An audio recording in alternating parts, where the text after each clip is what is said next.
नमस्कार।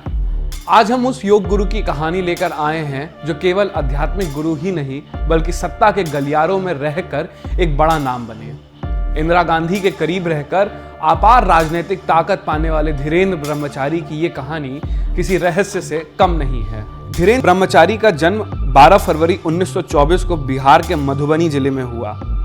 असली नाम था धीरेन्द्र चौधरी। 13 साल की उम्र में घर छोड़कर निकल गए और अंततः योग की शिक्षा ली। धीरे धीरे वे अपनी खास जीवन शैली और कारनामों के लिए जाने लगे, खास तौर पर अपनी नीली टोयोटा कार और प्राइवेट जेट्स के लिए। लेकिन सवाल यह है कि आखिर कैसे एक योग गुरु देश की राजनीति का केंद्र बन गए। 1958 में ब्रह्मचारी दिल्ली पहुंचे। उनकी इंदिरा गांधी से पहली मुलाकात कश्मीर के शिकारगढ़ जिले में हुई। यहीं से उनका राजनीतिक और ताकत के गलियारे में सफर शुरू हो गया। जल्द ही वो नेहरू से लेकर लाल बहादुर शास्त्री, जयप्रकाश नारायण जैसे नामचीन नेताओं के भी गुरु बन गए। 1959 में उन्होंने विश्वयातन योग आश्रम की स्थापना की, जिसका उद्घाटन खुद नेहरू ने किया। धीरे धीरे ब्रह्मचारी इंदिरा गांधी के विश्वस्त सलाहकार और गाइड बन गए। प्रधानमंत्री के निजी दायरे में उनकी अनूठी जगह, इसीलिए उन्हें भारत का रासपुतीन तक कहा जाने लगा।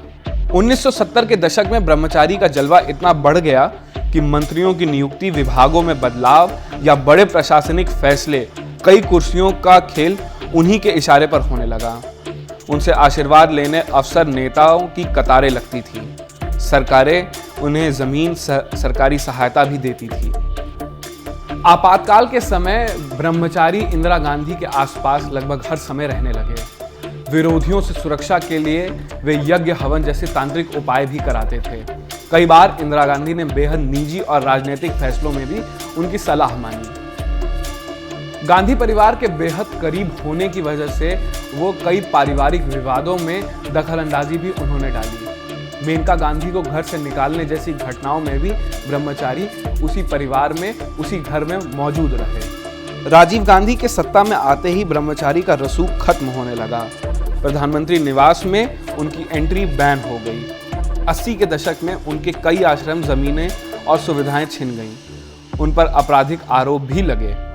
9 जून 1994 को विमान हादसे में अचानक उनकी मौत हो गई। कभी आसमान छूने वाले ये ताकत अंत में सवालों और विवादों में घिर गए। आध्यात्मिकता से सत्ता तक का सफर धीरेन्द्र ब्रह्मचारी की कहानी यही सिखाती है कि ताकत और रहस्य जब एक साथ मिले तो इतिहास बनता है।